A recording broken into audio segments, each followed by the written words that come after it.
할렐루야. 아멘. 예, 2월입니다. 2월이면 뭐 달라질 거 있나요? 그래도 좋죠. 예, 제가 설교 준비하다가요, 책을 읽다가 예전에 읽었던 책인데 이제 다시 꺼내 읽으면서 책 제목이 얇은 책인데 재밌습니다. 바울과 편견. 예, 제목이 막 흥미 돋잖아요, 그렇죠? 바울과 편견. 예. 도대체 우리 바울 선생님, 저 어머니가 자주 그런 말씀하세요. 바울 선생님이. 예, 사도 바울에게 편견이 있을 게 뭘까? 예, 도대체 바울을 왜 그렇게 바라볼까? 예, 이런 의심이, 이런 생각이, 호기심이 들 수도 있잖아요. 예, 얇은 책인데 상당히 재밌게 썼습니다. 근데 거기 제목을 보면요, 되게 이렇게 그러니까 소제목들, 챕터 제목들 보면 되게 도발적이에요. 바울은 인종차별주의자다. 바울은 여성 혐오자다. 바울은 위선자다. 뭐 이렇게 쭉 돼 있어요. 나쁜 건 다 갖다 붙여놨어요, 거기다가. 그리고, 이제 우리가, 바울의 서신서가 우리 성경에 최소한 13개잖아요. 13개 이 바울 서신서가 있다고 우리가 얘기하는데요, 보통. 근데 거기에 보면은요, 여기선 이 말하고, 저기선 저 말해요. 여기서는 뭐 이렇게 얘기했는데 여기서는 좀 다르게 얘기하는, 계속 보다 보면요 그런 게 보이기도 해요. 그러니까 뭐라 그러는가? 위선자다. 우리 또 제일 남편에게 복종하라 그러죠. 맨날 교회 다니는 분이 싸우면은 아니 성경 봐라. 예, 사도 바울이 뭐라 그랬냐? 남편에게 복종하라 그러지 않았냐? 그렇죠. 저희 지금 2024년이죠. 예, 사도 바울이 하나님의 감동으로 그 편지를 보낸 지 한 2000년 됐습니다. 아직도 싸우죠. 예, 이 복종의 의미가 무엇이냐에 대하여, 머리의 의미가 무엇이냐에 대해서 아직도 싸우고 있는데요. 그러니까 그렇게 얘기했으면 뭐죠? 우리가 지금 시각으로 보면요, 가부장적이고 꼰대고 어떻게 저런 얘기를 할 수 있고, 뭐 이런 생각이 들잖아요. 들기도 하죠. 아니 어떻게 남자한테, 사도 바울이 만약 그렇다고 상상을 한번 해보세요.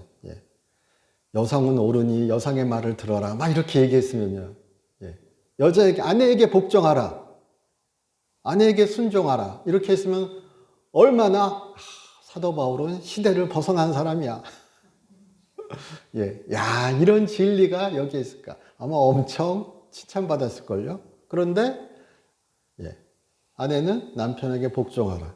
이러니까, 어떻게 또 잘못 보면은, 되게 여성을 차별하는 것 같은 이런 느낌이 드는 거예요. 오늘 우리 읽은 본문 중에 그런 얘기 나오죠. 유대인에게는, 우리 오늘 본문 한번 볼까요?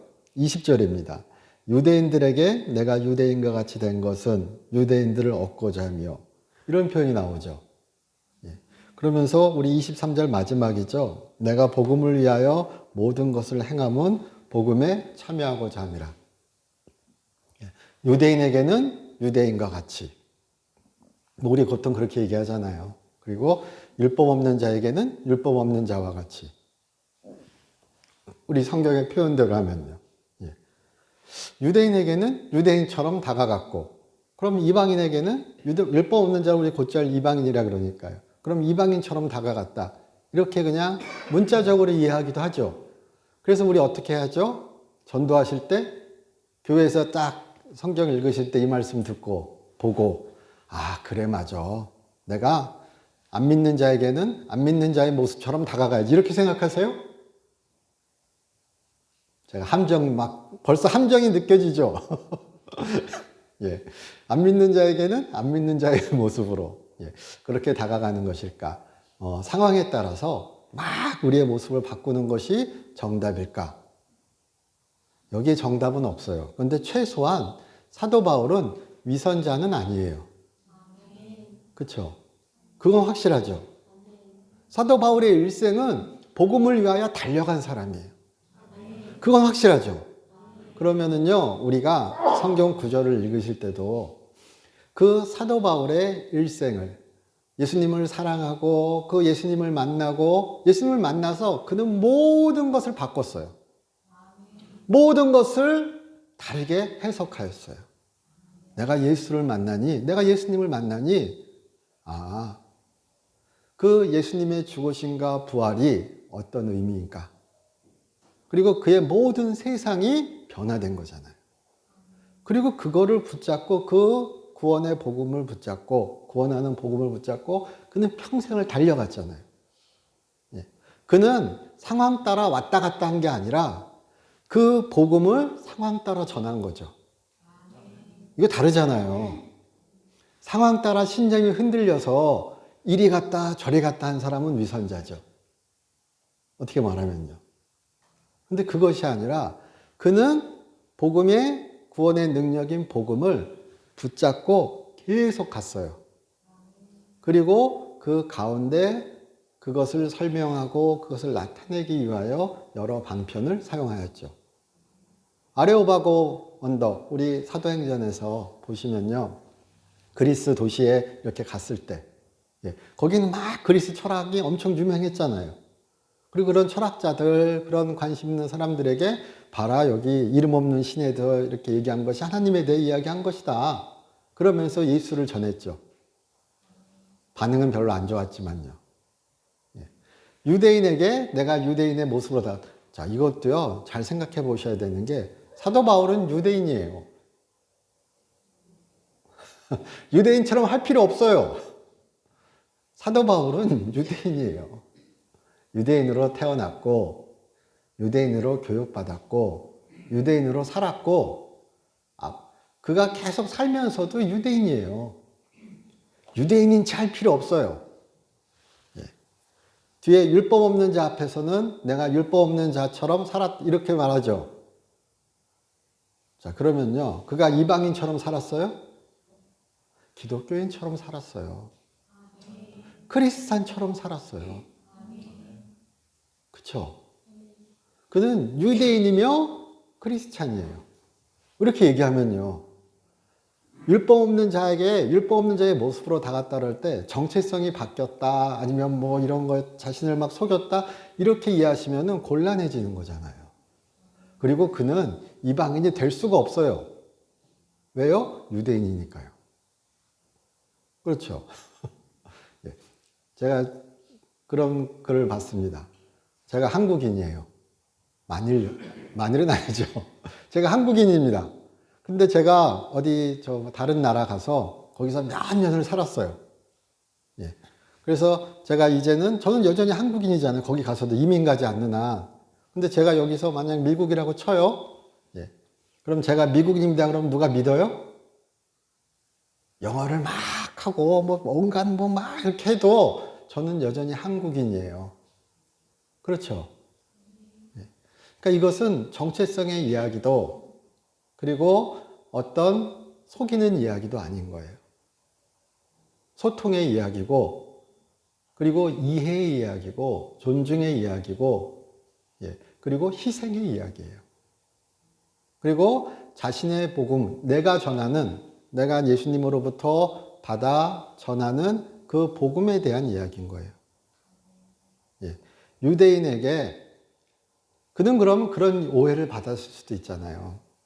유대인들이 나면서부터 유대인, 그리고 막 그렇게 유대인들의 정체성에 관련된 뭐 우리 흔히 얘기하는 할례, 아니면은 음식, 절기를 지키는 것들, 여전히 우리 코셔라 그러죠. 음식. 코셔? 네, 맞습니다. 코셔라 그럽니다. 그래서 그렇게 율법에 맞게 정확하게 그렇게 재단된 음식들을 먹어야 돼요.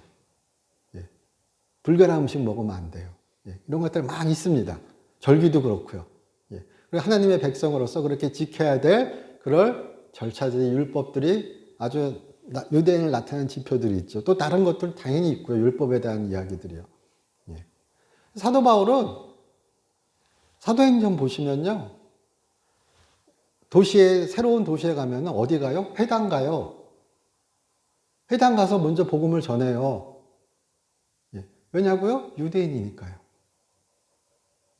유대인의 모습을 가장한 게 아니라 유대인처럼 다가간 게 아니라 근데 오히려 그가 전하는 복음이 그가 전하는 예수 그리스도의 복음이 유대인들에게 너 어떻게 유대인으로서 그럴 수 있어? 그렇게 오히려 오해받았잖아요. 오히려 비난받았잖아요. 저 사람은 오히려 율법이 필요 없다. 예? 아니 예수를 전한다면서 저렇게 율법이 필요 없다. 마음대로 막 살아도 된다. 오히려 그렇게 공격받고 이해받는 그런 오해를 받을 정도로 그는 오히려 유대인이 아님을 어떻게 보면 공격받은 거죠. 그러니까요, 유대인처럼 다가갔다 그럴 때, 우리가 그 모습을 오해하지 않으셨으면 좋겠습니다.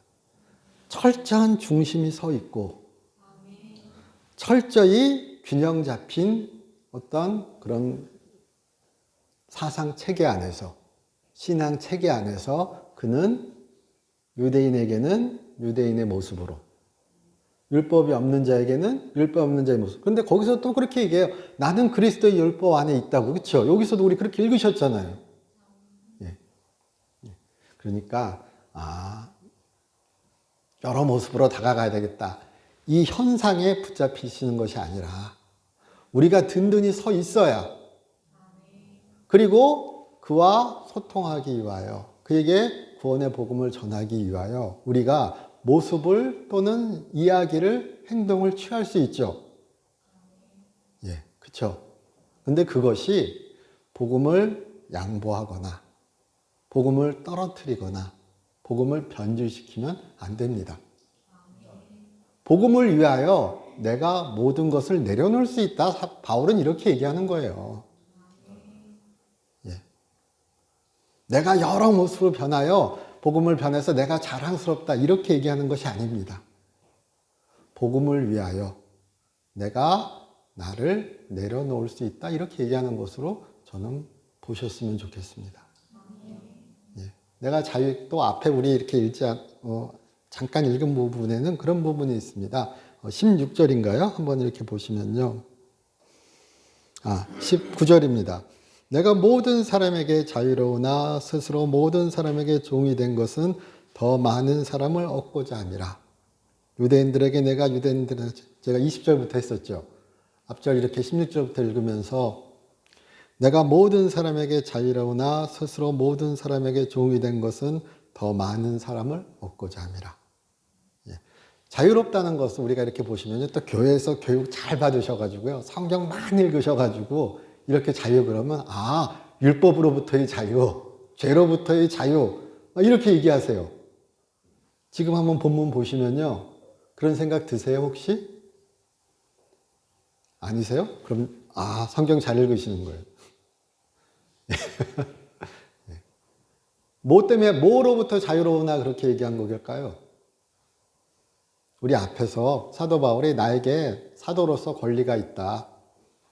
나에게는 사도로서 후원받고 지원받을 권리가 있으나 나는 그 권리를 사용하지 않는다. 오히려 내 삭슨, 내 보상은 그렇게 복음을 전한 것 그 자체가 내 삭시다. 이렇게 얘기해요. 되게 멋지죠? 우리가 흔히 자비량이라 그러죠. 그렇죠? 그리고선 얘기하는 거예요. 18절 그런즉 내 상이 무엇이냐 내가 복음을 전할 때 값없이 전하고 복음으로 말미암아 내게 있는 권리를 다 쓰지 아니하는 이것이로다. 제가 방금 말씀드렸죠. 그리고 얘기해요. 내가 모든 사람에게 자유로우나 스스로 모든 사람에게 종이 된 것은. 그래서 여기서의 자유는 우리 현대적인 용어로 바꾸면요. 재정으로부터의 자유예요. 율법으로부터의 자유, 죄로부터의 자유, 그렇게 복음으로 받은 그 구원의 그런 자유가 아니라 그냥 문맥대로 읽으시면요. 내가 자유로워요. 왜? 지금 고린도 교회 우리 흔히 얘기할 때 상황은요. 고린도 교회에서는 참 세속적인 면이 많았던 것 같아요. 그래서 선물에는요. 우리가 선물은 뭐죠? 대가 없는 거죠. 우리 현대인이 생각할 때 선물의 정의는 뭘까요? 선물을 주는 것은 대가를 바라고 주지 말라 그러죠. 그래서 우리는 꼭 선물이 은혜와 비슷하다고 이야기하죠. 예. 안 그럼 뇌물이잖아요. 예. 선물과 뇌물을 명확히 우리 구분하죠. 예. 고대 세계에는요, 선물과 뇌물이 그렇게 명쾌하게 구분되지 않습니다. 그리고 여전히 우리도요, 그렇게 선물과 뇌물을 명쾌하게 법적으로 구분하기 쉽지 않습니다. 맨날 선물 주는데 입 싹 닫고 있으면 얄밉죠. 예. 그러니까 우리는요, 우리의 생각에 선물은 대가가 없어야 된다. 이성적으로 알아요. 그렇죠? 그러나 그 당시 예수님이 계셨고 사도 바울이 있었고 베드로가 있었고 그리고 그 시대 정신 중에 한 가지는 무엇이냐 그럴 때요. 후원자와 후견인, 후원하는 자와 후원받는 자라는 그런 이 사회적 약속이 있습니다. 그래서 로마 사회는요, 후견자와 피후견자로 이루어지는 사회예요. 황제와 그 귀족들도 후견자와 피후견자처럼 인식해요. 그래서 피후견자는 후견자에게 돈을 주는 것이 아니라 칭찬과 영예와 그를 위하여 광고하고 그를 위하여 어떻게 보면 일하고 이런 것들로 후원자에게 보답해요. 그리고 후원자는 그렇게 후원함으로써 내가 자격 있는 자에게 후원하는 눈이 있음을, 자격 있는 자에게 그렇게 후원하는 사람임을 나타내고 자신의 바운더리를 지키고 확장해 나가는 거예요. 요즘도 우리 후원받는다 그러면 능력 있는 자에게 후원해 주잖아요. 그렇죠? 그런 것처럼 그래서 그런 후원, 그런 선물, 그래서 선물 받은 자는 그 선물 받은 보답을 해야 돼요. 선물 받은 자, 우리가 누구한테 선물을 줬는데요. 보답을 안 하죠. 그러면은 안 하는 사람도 욕하지만 준 사람도 욕해요. 저 보는 눈 얻는 놈. 예. 예. 최소한 받았으면 뭐를 줘야 되는 거예요. 우리 인지상정이라 그러죠. 그렇죠? 예. 그것이 나쁜 것이 아니고 그것이 당연하다는 생각 속에 사상 속에 신념 속에 있는 사회를 우리가 생각하셔야 돼요. 예. 선물 받았는데 대가를 바라네. 저 나쁜, 이거는 지금 우리의 생각이에요. 예. 이 당시의 생각은요, 선물 받으면 당연히 준 사람에 대해 찬양하고 은혜를 받으면 얘기하고 티내고 그리고 그를 배신하면 안 돼요. 예. 선물인데, 예. 그냥 나한테 준 건데, 나한테 후원한 건데, 우리 그런 말 하잖아요. 그냥 나한테 후원한 건데 내가 왜 그 사람을 위해 살아야 돼? 내가 왜 그 사람을 알려야 돼? 예. 저거 나쁜 놈 저거 목적이 있어서 저랬지. 우리 이렇게 이야기하죠. 예. 시대가 바뀌어서. 근데 만일 로마 시대 가서 그런 얘기하면요. 예. 뭔 얘기하는 거야 지금? 이렇게 돼버리는 거예요. 그만큼 시대가 달라요. 거기에서 사도 바울은 내가 거기에서 그런 사회 가운데 고린도 교회는 특히나 아마도 그런 인식이 더 강했던 것 같아요. 그래서 사도 바울이 고린도 교회에서는 후원받기 싫어했어요. 그런 거 있잖아요, 우리. 이거 먹으면 죽는구나. 이거 받으면 이거 독 있는 사과구나. 이런 거 있죠. 이거 미끼구나. 자, 사도 바울이 빌립보 교회와 편지할 때는 그가 그렇게 감옥에 갇혀서 그 어려운 빌립보 교회가 그들을 사도 바울에게 물품을 보내고 후원하였고 막 그럴 때 너무 고맙다고 얘기하죠. 내가 큰 위로를 받았다고. 고린도 교회에서 좀 받아! 막 이러는데 안 받아요. 그래서 막 오해도 받고 막 그래가지고 고린도전서 우리 앞에 8장 뭐 7장만 보셔도요. 왜 안 받는지 그런 얘기들 막 써놨어요. 돌려가면서. 근데 빌립보 교회에서는 후원을 받아요. 그래서 얘기해요. 아까 바울과 편견이 있죠. 아니, 어디선 받는다 그러고 어디선 안 받는다고 맨날 사도 바울의 자비랑 선교 얘기 우리 많이 하잖아요. 근데 빌립보 교회에서는 받았거든요. 그리고 또 멋진 이야기를 하세요. 나에게 준 것이 아니라 하나님께 준 것이래요. 빌립보서 나중에 확인해 보세요. 3장, 4장. 그러면요, 하나님께서 계좌에 기록해 놓으셨다고 얘기해요. 그러면 뭐냐? 내가 받았으니까 내가 너에게 내가 받았으니까 내가 보답해야 되는 게 아니라 내가 받았으나 너희는 하나님께 드린 것이고, 그리고 하나님께서 그것을 기억하시고 너희에게 주실 것이다. 그렇게 얘기하는 거예요. 예. 근데 고린도 교회는 하나님께 주는 것이 아니라 바울에게 주고 바울을 조정하려는 마음이 너무 셌던 것 같아요. 그래서 고린도 교회에서 이야기할 때는 나는 그냥 아주 제가 이렇게 터놓고 이야기 드리면 나는 이거 안 받는다. 네. 나는 복음을 전하기 위해서 너희가 얘기하는 이 후원은 받지 않는다. 그래서 자유로우나 모든 사람에게 종된 그 앞에 제정들 내가 권리가 있으나 내가 사도로서 권리가 있으나 그것을 받지 않는다. 이렇게 얘기한 거예요. 그 문맥과 그 상황을 이해하지 못하면 예. 그리고 그 사도 바울의 마음가짐을 이해하지 못하면 예. 그 상황하의 상황을 이해하지 못하면 우리가 오해할 수 있어요.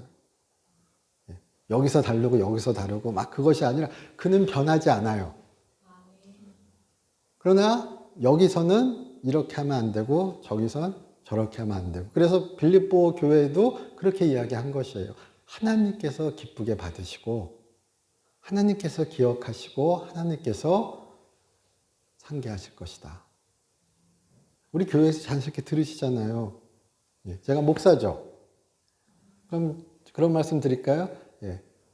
잘못된 교회의 모습 중에 한 가지는 그러니까 우리가 목사를 교용한 거예요. 현실적으로는 맞죠.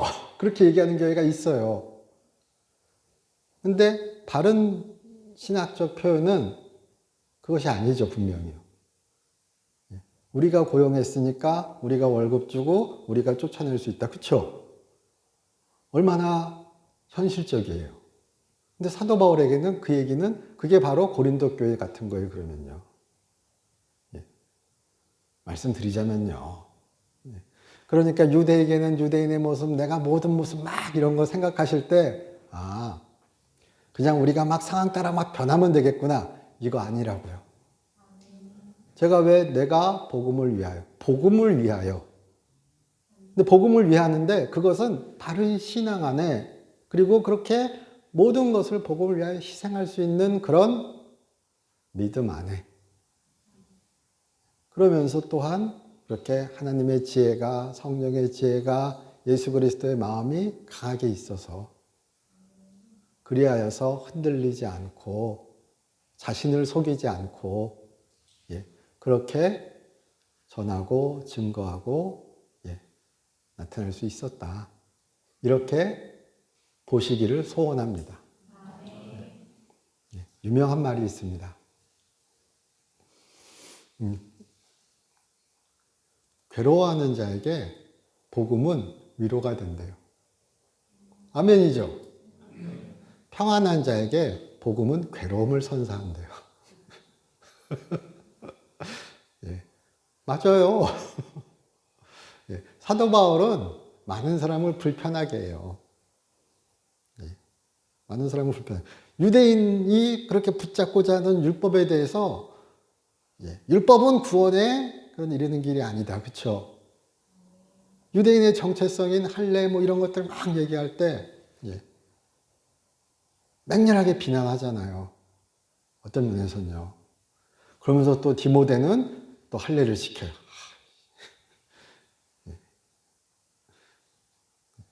아까 제가 상황 따라 그렇죠. 그렇지 않아요. 근데 그렇게 복음이 아까 제가 로마 시대의 상황을 이야기했죠. 대략적으로요. 그런 상황에서 그런 인식 가운데 사도 바울의 이 편지들은 사도 바울의 이 이야기들은요. 당시에 많은 어떤 세속적인 세상적인 그런 관념들을 불편하게 만들어요. 유대인은 유대인으로 볼 때 사도 바울이 불편해요. 이방인은 로마 사람은 로마 사람의 눈으로 볼 때 왜 저렇게 얘기하지? 여기 우리 고린도전서의 우상의 신전에 바친 제물 이야기 이렇게만 보셔도 저 8장 이렇게 나옵니다. 8장에 우상 신전에 이렇게 고기 먹는 이야기들 그런 거 나오거든요. 그리고 10장 이렇게 보시면은 우상 숭배하는 일을 피하라. 그리고 뭐 저 6장 같은 데 보시면은 그렇게 너 형제를 그 법정에 소송하지 말아라. 이런 얘기 나와요. 소송하는 게 너무 당연한 세상이에요. 할 수 있으면요. 왜냐면요. 로마 법정은 유명했어요. 우리가 말하는 부익부 빈익비, 유전무죄, 무전유죄 있죠. 그게 아주 극대화된 법정이 로마 법정이라고 제가 그래서 봤어요. 판결을 이미 내고 법정에 들어가요. 무슨 얘기야 그러시죠? 미리 좋은 변호사 구해서 그 변호사가 미리 쭉 다 연결해서 어느 정도 결론을 내놓고 그 다음에 법정에서 법적 절차를 밟아간대요. 그러니까 힘 있고 권력이 있고, 그러니까 권력이 있고 부가 있으면요 재판을 마음대로 쥐락펴락할 수 있는 거예요. 그런 세상에서 법으로 뭐만 문제만 생기면 법원을 달려가면요 법에 대해 억울함을 호소하는 것이 아니라 세상 법정에서 자신의 힘으로 형제를 괴롭히는 거예요. 그래서 세상 법정으로 가지 말라고 이야기하는 거예요. 무슨 부끄러움이냐고요. 이해되시죠? 그러니까 불편해요. 야, 너 그렇게 살지 마라. 고기 같은 경우에도요. 우상 숭배 고기 얘기할 때도요. 제가 이렇게 잠깐 말씀드리면요. 우리는 정육점에 가시면은 예쁘게 포장돼서 먹기 좋게 그런 때깔 좋은 고기들이 쫙 놓여 있잖아요. 오늘 만약 혼자 사세요. 그럼 혼자 먹을 만한 고기 그냥 마트만 가셔도 아니면 정육점만 가셔도 예쁘게 포장해 주잖아요. 근데 그 당시에 어떤 우리가 흔히 말하는 고기를 먹는 시스템을 얘기할 때요. 내가 이렇게 고기를 키우잖아요. 그러면요. 고기를 어르신에 똑같이 그런 정육점이 있어야 되는데 고기에 유통되는 경로가 무엇이냐? 주로 얘기할 때요. 내가 키우는 고기, 먹는 고기들 있죠. 그런 고기들을 먼저 신전에 갖고 가요. 신전에서 도축을 해요. 대부분은요. 거의 모든 경우에 신전에서 도축을 하고 한 1%에서 5% 뭐 그 정도 분량은 신전에 어떻게 보면 헌금 또는 그런 수고비로 줘요. 그리고 나머지를 갖고 오는데 내가 필요한 만큼 갖고 오고 나머지는 그렇게 신전에서 우리가 말하는 정육점으로 이렇게 빠져나가는 구조예요. 그러니까 고린도 교회든 아니면 그렇게 그리스 로마 대부분의 도시에서 그렇게 고기를 구할 수 있는 루트는 반드시 신전을 거쳐서 정육점으로 나와요. 이거 아닌 경우 없어요. 그래서 유대인처럼 코셔법이나 이렇게 특별한 법에 의해서 그렇게 고기를 먹어야 되는 경우에는요, 이렇게 출토된 유물 기록이 있는데 로마에서 너희 그런 상황 아니까 특별하게 너희끼리 해라. 그런 거 허락한 기록이 남아 있어요. 그런데 이 고린도 교회 상황, 바울 당시의 상황을 비교해 보면요, 아마도 그 당시에는 그렇게 바울이 편지를 보낼 때 고린도 교회 상황은 유대인에게도 환영받지 못하고 또는 그런 유대인의 시상이 무너지고 유대인들이 그렇게 고기를 구할 수 있는 상황은 그런 상황이 불가능했던 상황일 수가 있는 거예요. 그러니까 고기 갖고 싸우는 거예요. 어쩔 수 없이 이방 신전을 통해서 고기를 먹자면 먹어야 되는 거예요. 그러니까 말 안 하면 먹어라. 말하면 먹지 말아라. 대신 그렇게 믿음이 약한 자를 위하여 그렇게 얘기하잖아요. 나중에 로마서 비교해 보시면 완전히 반대 얘기를 해요. 또 그러니까 제가 막 두서없이 왔다 갔다 하는 것 같으나 복음을 위하여. 그러나 그 복음을 위하는 다른 것이 아니라 그리스도에 온전히 사로잡혀서 그리스도의 복음을 온전히 나타내기 위하여. 예, 그렇게 보시기를 소원합니다. 우리에게도 우리의 삶이 그러시기를 소원합니다. 예, 우리가 전하는 복음이, 우리가 증거하는 복음이요. 예, 우리도 그렇죠. 어떨 땐 이렇게 얘기할 수 있고요. 저럴 땐 저렇게 얘기할 수 있어요. 상황 따라 우리의 증거가, 우리의 조언이, 우리의 간증이 달라질 수 있습니다. 예. 이 상황에서는요, 이렇게 얘기했고요. 우리 성경의 말씀을 통해서 우리면, 아니면 그렇게 하나님께서 우리에게 주신 마음을 통하여. 저 때는 또 달라질 수도 있어요. 예. 근데 우리의 삶이 예수님 앞에 꽉 사로잡혀서 그것을 듣는 사람이, 그것을 상담하는 사람이, 우리를 만나는 사람이 우리가 그런 사람임을 안다면 그것은 위선자의 증거가 아니라, 이랬다 저랬다 하는 사람의 증거가 아니라 꾸준히 끊임없이 하나님을 향해 살아가는 그런 사람이 전해주는 그런 어떤 복음의 증거가 될 것이라고 저는 믿습니다. 예. 예. 그렇게 되시기를 소원합니다. 예.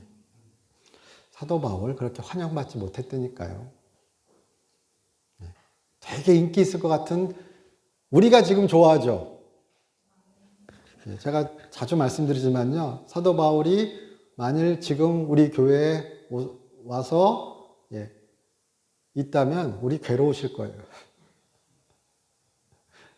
시시콜콜하게 막 지적질할 것 같아요. 예수님이 오신다고요? 더 큰일 났어요. 우리 맨날 이야기하죠. 수고하고 무거운 짐진 자들아 다 내게로 오라. 그렇죠? 예수님 오시면 다 위로해 주실 것 같아요. 근데 예수님 맨날 바리새인이랑 싸우시죠. 우리는 너무 자연스럽게 믿어요. 나는 바리새인이 아니라고. 그렇잖아요. 예수님은 그 당시에 죄인과 세리와 진짜 그렇게 약한 자, 어찌 보면 핍박받는 자, 비난받는 자, 그런 사람들과 많이 함께 하셨어요. 오해를 엄청 받으셨어요. 비난을 엄청 받으셨어요. 반가워하지 않았다고요. 기본적으로요. 충돌이 많이 있었습니다. 우리가 그걸 부정할 수는 없죠. 바울도 그렇게 인기 있지 않았어요. 매번 설명하고 어찌 보면 변호하고 이래야 되는 일들이 많았습니다. 불편하게 한다는 것이 잘한다 이런 말씀 드리는 거 아니잖아요. 그러나 복음에 충실할 때, 그리고 예수님만 바라볼 때 세상과 어찌 보면 참 편하게 지내기 쉽지 않다는 건 확실합니다. 그건 확실합니다. 편하면 복음의 배반자, 이건 아니에요. 그러나 복음의 길을 꼿꼿이 걸어가시다 보면 어려움이 참 많습니다. 그건 맞습니다. 그러나 그 길을 우리가 주님과 함께 믿음으로 그렇게 걸어가실 수 있기를 소원합니다. 복음을 위하여. 복음을 위하여. 그 복음은 무엇이냐? 구원하는 하나님의 능력입니다. 그래서 제가 오늘 우리 예배 시작할 때 로마서 1장 16절 17절 말씀을 읽었습니다. 내가 복음을 막 어떻게 막 이렇게 사는 게 아니라 복음에 구원하는 능력이 있습니다. 복음은 구원하는 하나님의 능력입니다. 그러니까 그걸 사도 바울도 그걸 붙잡고 다름질한 거예요. 그래서 우리 읽지 않았지만 24절 이렇게 쭉 보시면은 운동장에서 다름질하는 자들이 다 달릴지라도 오직 상을 받는 사람은 한 사람인 줄을 너희가 알지 못하느냐. 너희도 상을 받도록 나와 같이 다름질하라. 이기기를 다투는 자는 자마다 모든 일에 경계하느니 그들은 썩을 승리자의 관을 얻고자 하나 우리는 썩지 아니할 것을 얻고자 하느라. 그러므로 나는 다름질하기를 향방 없는 것처럼 아니하고 싸우기를 허동을 치는 것 같이 아니하며. 이렇게 살고 이렇게 말하는 사도 바울이 여기 갔다 저기 갔다 했겠어요?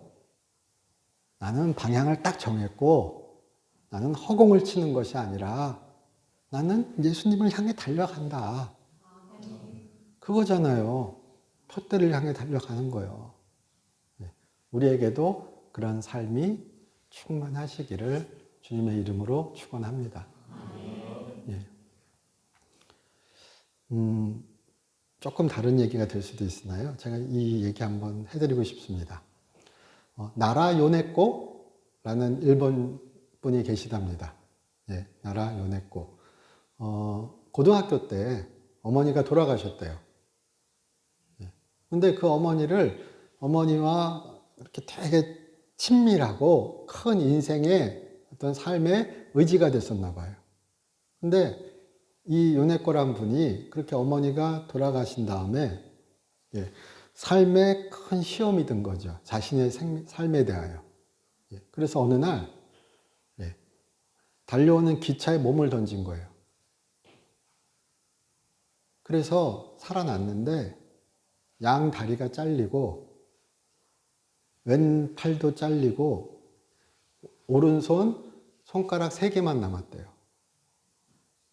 그래서 병원에 입원해 있는데 병원에 이렇게 있는데 예, 그 병원에서 신학생을 만나게 된 거예요. 복음을 접하게 됐어요. 그리고 예수님을 만나게 되고 그리고 그 신학생과 결혼하여서 그 신학생과 같이 그 신학생이 개척교회를 하게 되고 그래서 그렇게 사모로서 살아가게 됐대요. 그래서 그런 삶에 대해서 쭉 책을 이제 낸 거죠. 나중에 그 이야기에 묶어서. 근데 한국에도 번역됐는데요. 책 제목이 한번 나중에 찾아보세요. 산다는 것은 황홀하다. 말이 안 되죠. 그렇죠? 산다는 것은 황홀하다. 예. 근데 제가 읽은 글에 그런 이야기가 있습니다. 이 소제목이 감자와의 싸움. 예. 감자랑 싸웠는데 손가락이 3개잖아요. 감자랑 싸울 만하죠. 예. 저녁에 반찬을 준비해야 되는데 감자가 동글동글 하잖아요. 그래서 감자를 깎으려고 그러니까 손가락 3개로 잡고 예. 이게 깎아져요. 이렇게 하면은 떼꾸르르 구르고 떼꾸르르 구르고 예. 그래서 그렇게 막 씨름을 하다가 예. 하나님께 기도했대요. 제가 그 글을 한번 읽어 드릴게요.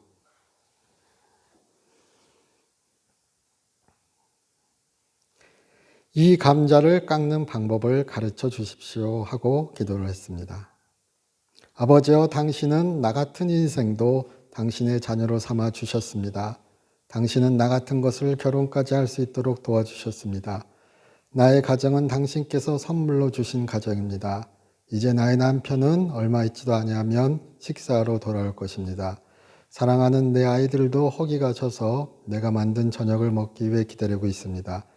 그렇지만 나는 저녁 반찬으로 사용할 이 감자를 깎을 수가 없습니다. 당신은 나의 이 연약함을, 나의 처량한 상태를 무엇 하나 빼놓지 않고 다 아실 뿐 아니라 오늘까지 나를 인도해 주지 않으셨습니까? 아버지여, 어떻게 할 수 있는 방법이 있는 줄 압니다. 감자를 깎을 수 있는 당신의 방법을 나에게 가르쳐 주시옵소서. 하나님, 나에게 힘을 주시옵소서. 이 감자를 깎을 수 있도록 도와주시옵소서. 이렇게 기도했답니다. 그리고 딱 보니까요, 감자를 반으로 자르면 되더래요. 감자를 반으로 잘라서 도마 위에 놓고 깎으면 되더래요. 그래서 제가 무슨 다른 말 붙일 필요 없겠죠. 저도 그래요. 저도 막 고백하고 싶어요. 예수님을 만나서 황홀하다고요. 성도님들도 그러셨으면 좋겠어요. 난 예수님을 만나서 행복하다고요. 사도 바울이 복음을 위해 달리고 많은 것을 포기하고 어찌 보면 그렇게 오해받고 비난받고 그러면서도 할 수 있던 건요. 예수님을 만나서 열나게 행복해서 그래요. 예. 그는 예수님한테 미쳤어요. 그러니까 그럴 수 있어요. 예. 우리도 그렇게 예수님을 사랑하시기를.